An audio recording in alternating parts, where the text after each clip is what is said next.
Hello. The stories on my channel are all written by me and are all works of fiction, though some of them may be based on real events or real characters. I hope you enjoy this one, and thanks for dropping in.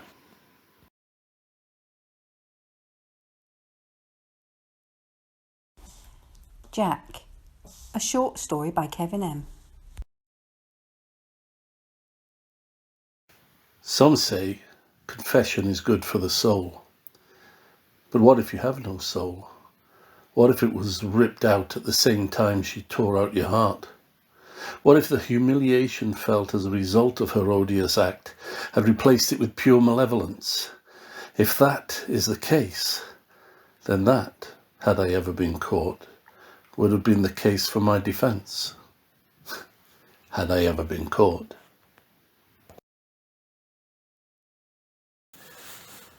You will no doubt have heard of me, but you do not know me. You will know the name I was given by those writers of attention-grabbing, headlined misinformation, a name they frantically, gleefully grasped from that false letter. I would ne'er call the old Bill boss.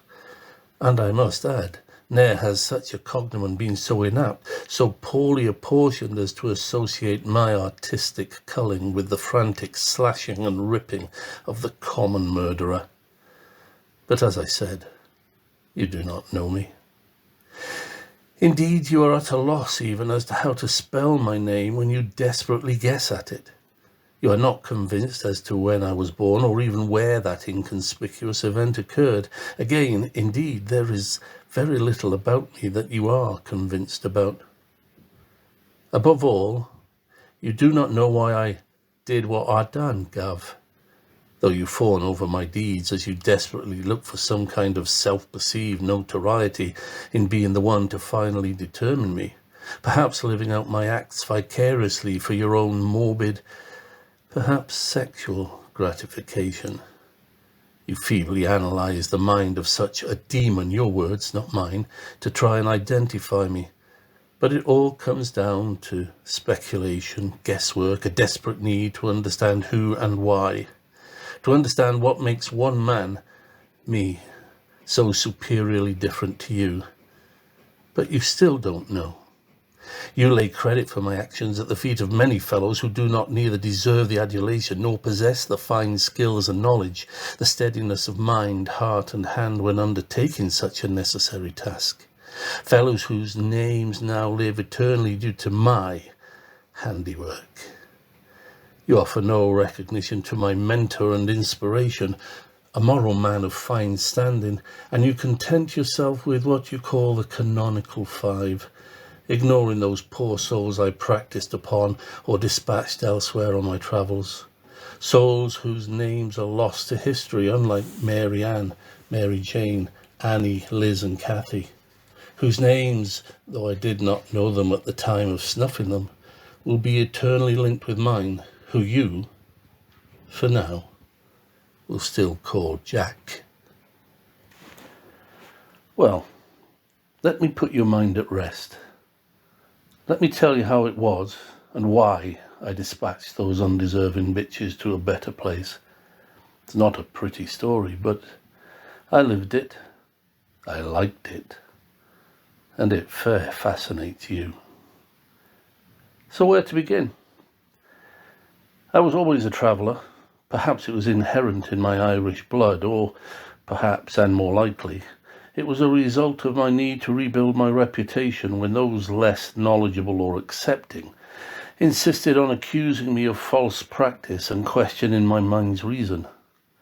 Suffice to say, despite numerous unnecessary accusations and resultant trials, for which at some later point in time I felt the need to exonerate myself by publishing a small pamphlet for public consumption, exposing these fabrications, such as my bizarrely alleged involvement with the assassination of Abraham Lincoln, I was not once found guilty of any wrongdoing, and my subsequent, almost enforced adventurous travels led me on my path to becoming the most dreaded, yet beguiling of men.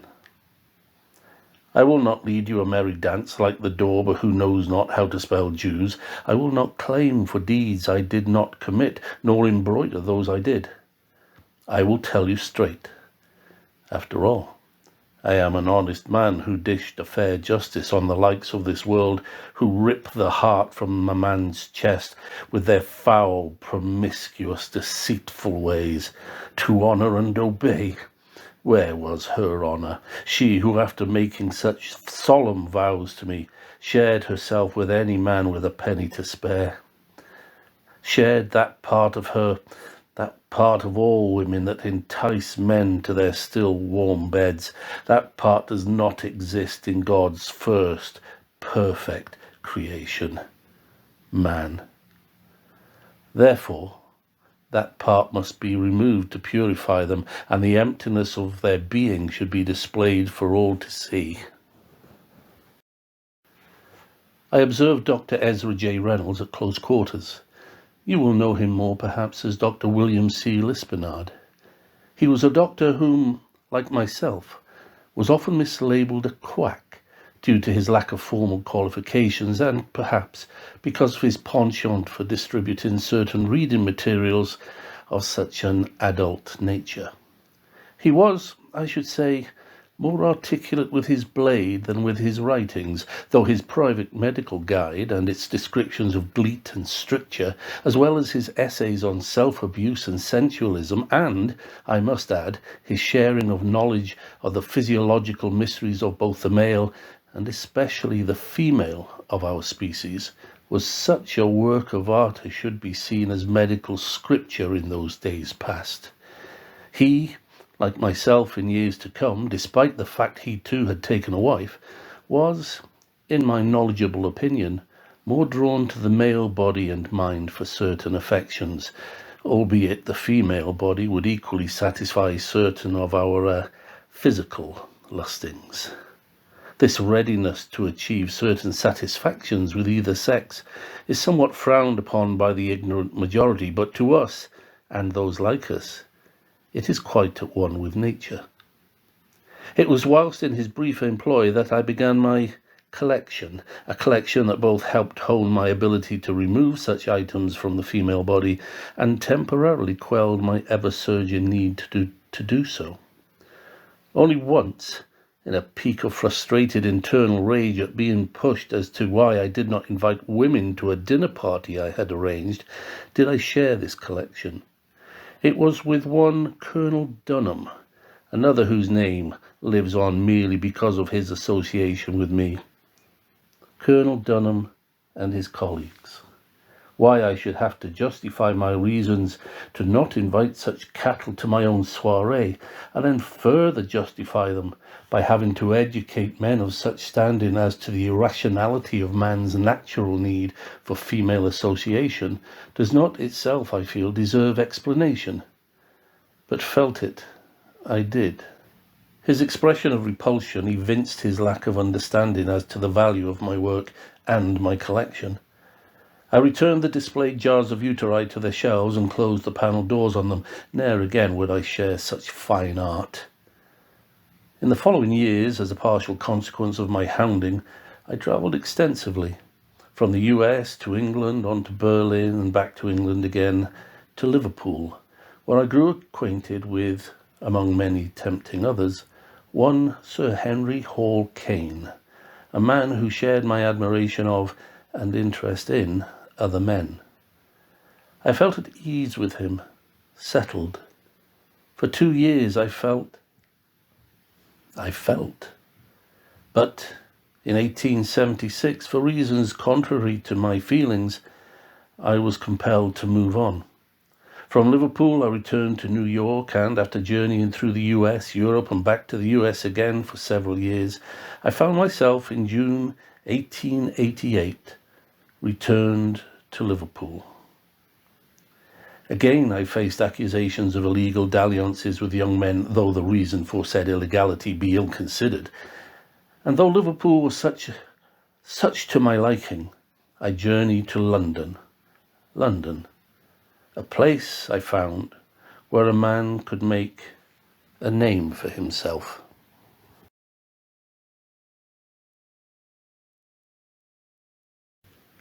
Whitechapel was a maze-like warren of tight streets and alleys in those days. Lots of black backyards with large, heavy wooden gates, blocking what little light tried in vain to pierce its snared darkness. After all, this was London, the largest city in the world, where streets were supposedly paved with gold. Little wonder the hierarchy didn't want a light shone on the squalor and filth of this whore-laden, drink-cursed, stench-filled slum called Whitechapel. Image is old to some. Actions is old to others. Being somewhat financially secure, I procured, under a pseudonym and in addition to my abode in the west of the city, a small room in Batty Street. It was handy, being so central, easy to get lost in an area like that, if you had the need to. Plums Row, Fairclough Street, Lehman Street all had Jack-friendly little alleyways and walkways where, in the black of an East End night, with blood-soaked butchers and sanguinous brawlers being a regular sight, I could roam inconspicuously, though somewhat apprehensively, through the shadows with the red spray of my latest kill still dripping from my hands and face, without drawing a second glance. Good times.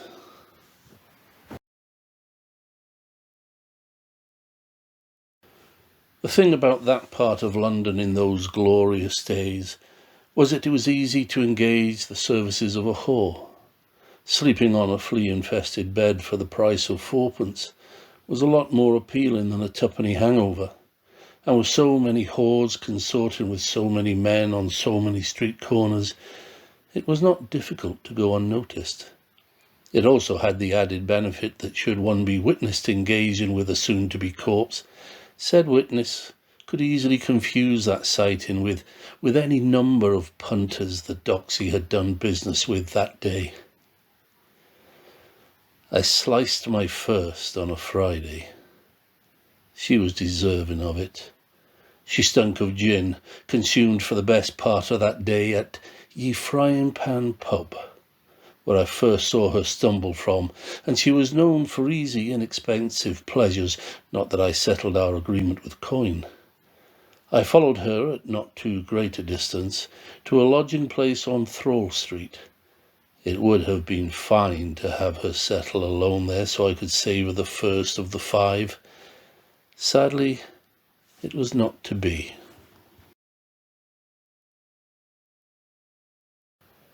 Her money had been spent on her first love, gin, and, pretty bonnet tilted slightly on her lolling head, she went in search of an easy shilling. Instead, no more than 5 minutes shy of 3 in the morning, yet only a few hundred yards from her lodgings, I introduced myself.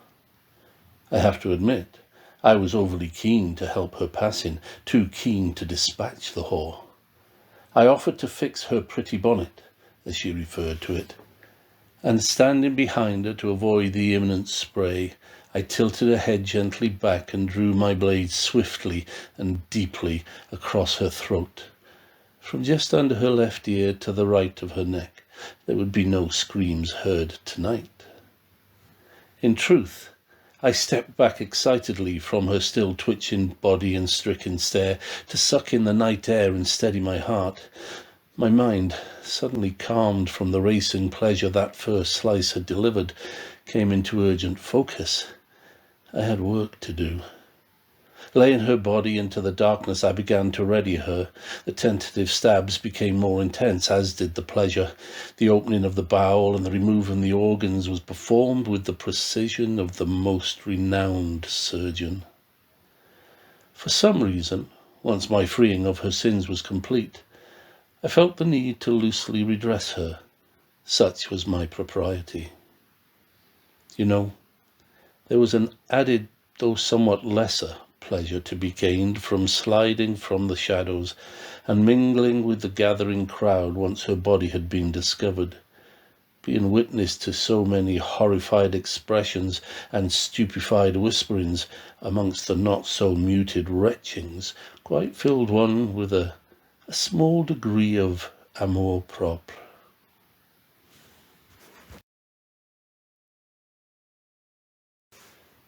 The following days seemed long to me. I had a need to deterge another in the want of it, but my actions of the 31st were still fresh on the minds and tongues of the Whitechapel scum. I recall pacing the floor of my West End room, planning as I did so. The papers were still full of the details of my deed, though I must confess, some of the details were beyond my recollection. Still, it made good reading. By the Wednesday of that week, I had had my fill of waiting. I returned to my room on Batty Street, taking care not to be seen to the point of recognition. Frustration grew both that night and the following to the point where I near succumbed to my desperation. 3, nay, 4 calves each night can consider themselves fortunate I did not entice them, just by chance, to their end. However, the Friday delivered a much more focused me. I wandered the narrow streets and alleys, head bowed, listening for desperate talk of the need for monies for a room. At last, at near approaching 5:30 in the morning, I struck up an agreement with, as I learned her name from subsequent newspaper reports, one Annie Chapman. She was rather a stout woman, with a nose, I thought, too broad for one who claimed to be in her early 30s and whom I put closer to her 50s. Her eyes, though dulled, though through obvious ill health, still seemed to shine a bright blue. The sores visible round her mouth I diagnosed as syphilis. In the dim light, however, this may not have been an accurate diagnosis on my part. As the clock on the Black Eagle Brewery struck the half hour, I heard the steps of a woman approaching us. I turned Annie to stand with her back against the gate of number 29 Hanbury Street, and asked her if, for the price of a room for the night and food for the following day, she would step behind the gate and pleasure me with a particular act, an act I had no intention nor desire to see through. She paused for a moment. As the woman passed behind me, I pushed Annie for an answer. "Will you?" I said. "Yes," she replied, and with the woman's footsteps growing fainter as she passed, and the daylight advancing closer, we stepped into the yard behind. As she keenly lowered herself, I removed the scalpel from my pocket and grasped her hair, pulling her head backwards and upwards as I did so. "No," she said, in dread, I surmised, that I was going to want it rough and add to the bruises already framing her eye. But being brutal was far from my mind. I was here to cleanse her. The knife slid effortlessly through her throat, and she collapsed against the fence to the floor. I froze as I heard movement in the adjacent yard. Then, as the neighbour made use of the outhouse there, I commenced my work. In all truth, I had mistimed my actions. The sun would be rising far too soon, and I risked being spied upon. With a quick slice of the abdomen, I exposed the main part to be removed. I lay her innards over her shoulder and chuckled, just inwardly, as I thought how much they resembled Scottish bagpipes. I seized the latest addition to my collection and stood over her. Removing my cape, I folded it in two, wrapped my prize within, and stepped cautiously back into Hanbury Street, just before sidling my way unnoticeably home. Despite the release of so much tension and the climax of the thrill I felt, I was left somewhat disappointed again at the hurriedness of it all. Next time, I would commit to lengthening my pleasure. The unexpected creation of the Mile End Vigilance Committee and the change in attitude of some of the whores just delayed my entertainment. I spent several nights choosing my next soul to free, only to be thwarted by their reluctance to engage in hidden acts or by the lack of opportunity to perform their decontamination at my leisure. However, by the 30th of that month, my need outgrew all sense. Sometimes, despite careful thought, the most considered plans are easily undone by the unanticipated actions of chance. Such, to my annoyance, was the case that Sunday morning. After the harried redemption of my previous whore, I felt the need to discharge my next in a more considered fashion, and in Burner Street with one Elizabeth Stride, I thought to have arranged such an opportunity. Long Liz, as I heard her referred to by one of several suitors she entertained that night, was such a sight, to me at least, as to make a man recoil. It is with a degree of regret I did not have time to finish her proper. I had trailed her for an hour or so as she engaged several men in an attempt to earn her money for that night and the following day.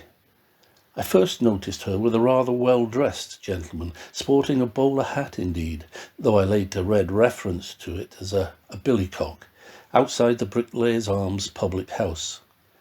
I felt an unusual sense of pride when one of two passers-by called to her, in some attempt at levity, that she was going at it with Leather Apron, a title mistakenly linked to me. At the call, the stout fellow ushered her down the street in search of somewhere more private. I followed her on to Burner Street, where she traded the stout fellow and engaged with another sort of gentleman, one who was not so gentle. Standing in the dark shadows of a large gateway, I have to say, seeing her treated so roughly, I felt the need to intervene. When he threw her to the floor, I, who had gone unnoticed by the pair, lit a cigarette. At this point, to the sound of disappearing footsteps on the other side of the road, the suitor too instinctively fled.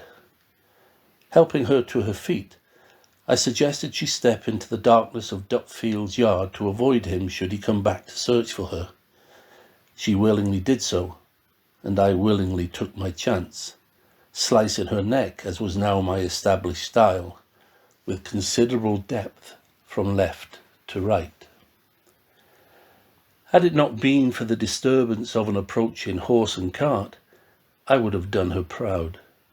As it was, the driver of the cart, once alighted, would have met me face to face had he looked up from her body in the dim light from the struck match.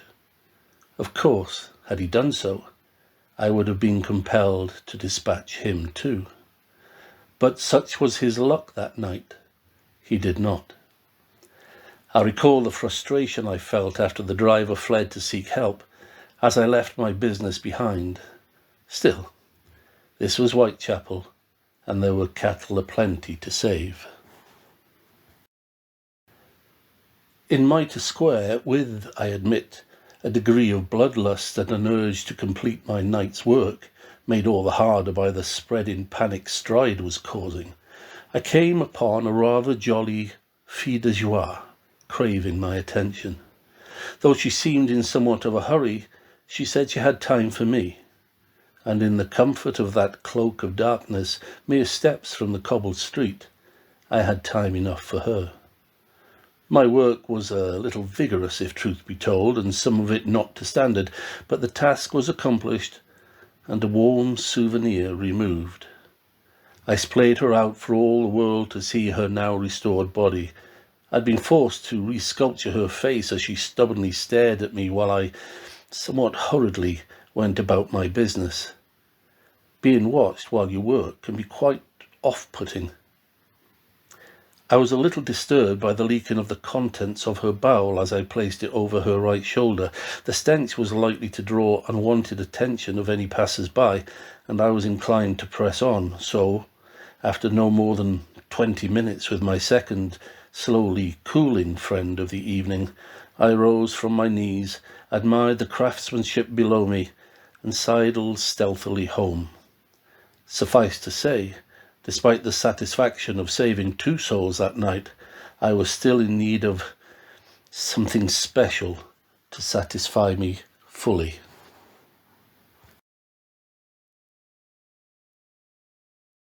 Whitechapel was abuzz. For nigh on 6 weeks I was unable to assist these wretched creatures with their purification. The double event, as it was to become dramatically known, had the effect of increasing the locals' wariness while decreasing my opportunities to work on them. But time without my unique style of dispatchment in the area soon fogged the memories of many.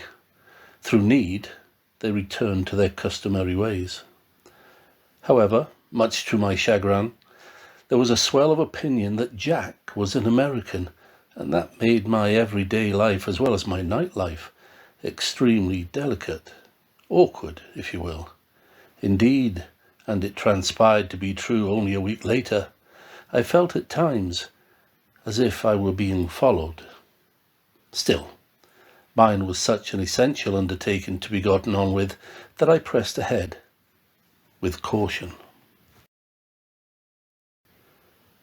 It perplexes me still that Mary was so naive in her dealings with me, so easy to persuade to take me to her room in Miller's Court. I recall telling her it was not safe on the streets, and a private room would be more sheltered, secure, safe. It would also be that bit warmer. After all, I was paying good money to spend more time with her than her usual customers did. I found her, strangely, to be quite pleasant in both looks and nature. As such, being a man with pent-up physical yearnings, I decided to enjoy her before calmly butchering her.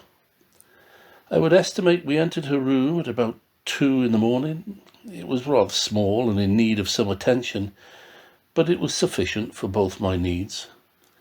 Our physical encounter was not one to commit to memory for recalling in later times.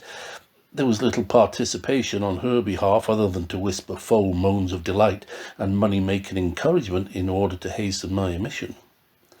I gave her no such satisfaction, and lasted a good 30 minutes before withdrawing from her. I felt disgusted at my betrayal to myself. When she stood to straighten her clothes, I rapped her a blow so fierce I knocked her to the floor, where she struck her head. Thinking her dead, I did not check. I felt no need to slit her throat, and lifted her onto the bed and laid her in such a position as to make her imminent surgery both unimpeded and unrestrained. Imagine my startled alarm, if you will, when, with her bowel exposed and partly removed, she called out, "Murder!" A swift, accurate slash of my blade ended her desperate cry for help and her sorrowful life.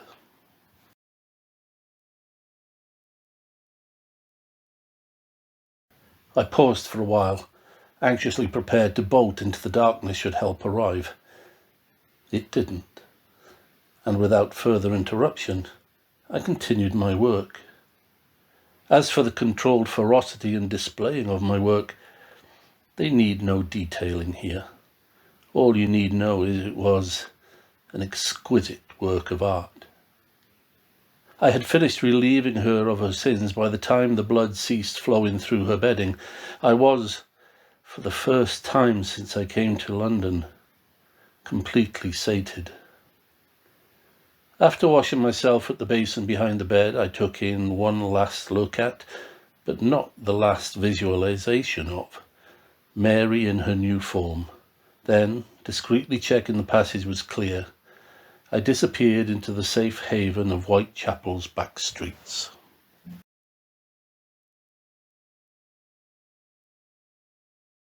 Thanks to the cumbersome efforts of the pie-eating, stale beer-swilling London constabulary, I, even after being arrested on suspicion of carrying out the murders and held for 2 days for questioning, was able to walk free and make my way to the safe haven of New York via France under the name of Frank Townsend.